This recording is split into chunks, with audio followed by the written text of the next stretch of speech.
Mark 5. And they came over unto the other side of the sea, into the country of the Gadarenes. And when he was come out of the ship, immediately there met him out of the tombs a man with an unclean spirit, who had his dwelling among the tombs, and no man could bind him, no, not with chains, because that he had been often bound with fetters and chains, and the chains had been plucked asunder by him, and the fetters broken in pieces. Neither could any man tame him. And always, night and day, he was in the mountains and in the tombs, crying and cutting himself with stones. But when he saw Jesus afar off, he ran and worshipped him, and cried with a loud voice, and said, What have I to do with thee, Jesus, thou Son of the Most High God? I adjure thee, my God, that thou torment me not.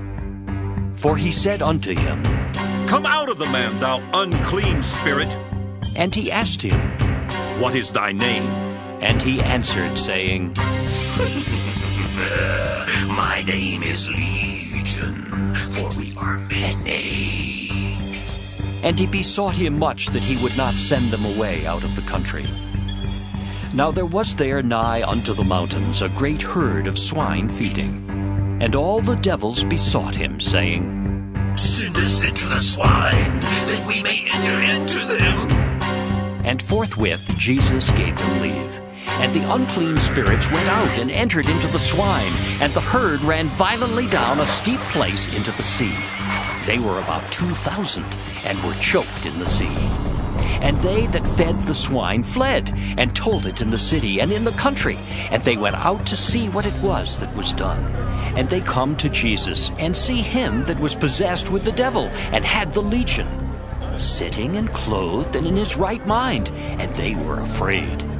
And they that saw it told them how it befell to him that was possessed with the devil, and also concerning the swine. And they began to pray him to depart out of their coasts. And when he was come into the ship, he that had been possessed with the devil prayed him that he might be with him. Howbeit Jesus suffered him not, but saith unto him, Go home to thy friends, and tell them how great things the Lord hath done for thee, and hath had compassion on thee. And he departed, and began to publish in Decapolis how great things Jesus had done for him, and all men did marvel. And when Jesus was passed over again by ship unto the other side, much people gathered unto him, and he was nigh unto the sea.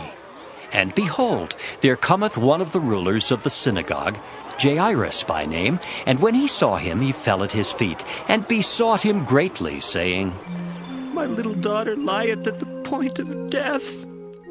I pray thee, come and lay thy hands on her, that she may be healed, and she shall live. And Jesus went with him, and much people followed him, and thronged him. And a certain woman which had an issue of blood 12 years, and had suffered many things of many physicians, and had spent all that she had, and was nothing bettered, but rather grew worse, when she had heard of Jesus, came in the press behind, and touched his garment, for she said, If I may touch but his clothes, I shall be whole. And straightway the fountain of her blood was dried up, and she felt in her body that she was healed of that plague. And Jesus, immediately knowing in himself that virtue had gone out of him, turned him about in the press, and said, Who touched my clothes? And his disciples said unto him, Thou seest the multitude thronging thee, and sayest thou, Who touched me? And he looked round about to see her that had done this thing. But the woman, fearing and trembling, knowing what was done in her, came and fell down before him, and told him all the truth.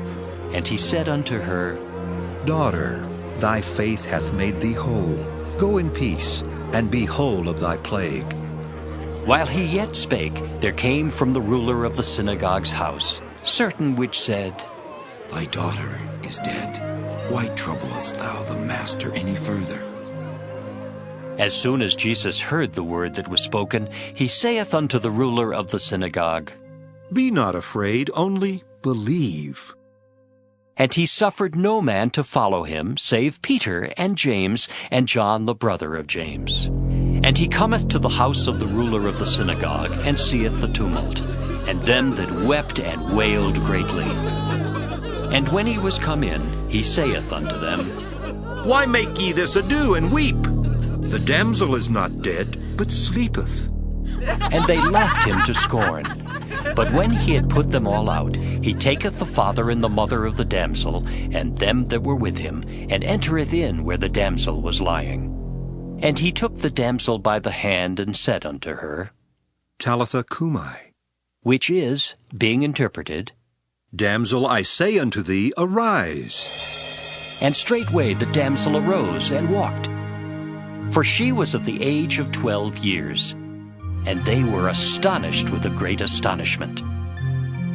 And he charged them straitly that no man should know it, and commanded that something should be given her to eat.